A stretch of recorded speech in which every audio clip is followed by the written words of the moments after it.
electoral reforms and you need parties to come under RTI Act. On both these topics, I must say, even the on the electoral reforms, this is a matter of public record. Go and check with the Law Commission.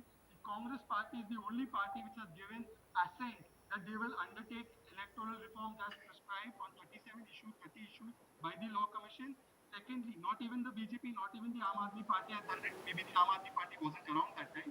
And secondly, as far as the RTI aspect is concerned, getting parties under RTI Act, Rahul Gandhi in his interview to Times Now had said that if we can have this thing, therefore for him it was okay to have this thing, and it was something that Parliament has to decide. Today the BJP is in majority. If the BJP brings this act whereby all parties are brought under the RTI Act, I think the Congress will be the last party to reject something that all parties can consent on. One organization had given money to both of them, right? To both BJP and Congress. The three names that were revealed, one of them had donated to both of them.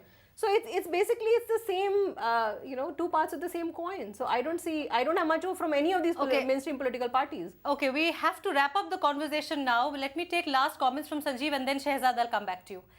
Let me take last comments from Sanjeev. Of course, you have already responded to Shehzad's comment on political financing. You have asked for some time. You said processes are being put into place.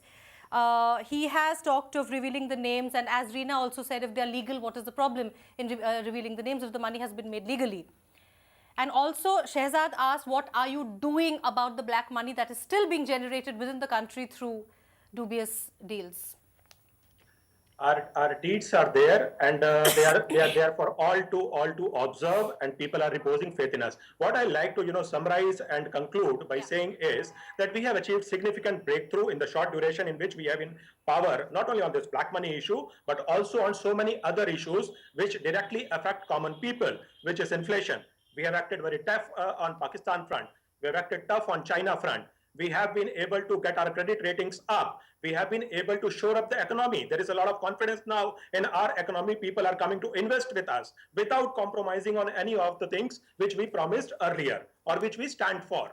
So this is what I would like to mention as this is the intention, this is our track record, and we are going to keep following up steadfast in the remaining more than 4.5 years of our tenure which remains, and people are going to judge us after that thing, and people are already judging us by our intention and whatever we have been able to achieve in the limited time which we have been there in the government.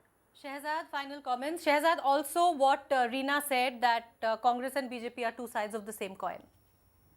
See, I don't want to comment on the Aam Aadmi Party broadly painting everybody with the same brush. If we were two sides of the same coin, maybe they should not have taken Congress support in Delhi and formed the government. And now they say this is fine. It's for a matter of record to see that electoral reforms, which party has replied and which hasn't. It is for a matter of record to see whose party vice president has said that we are okay with RTA being under the RTI Act and which party hasn't. Anyhow, I don't want to respond to such allegations by the Aam Aadmi Party.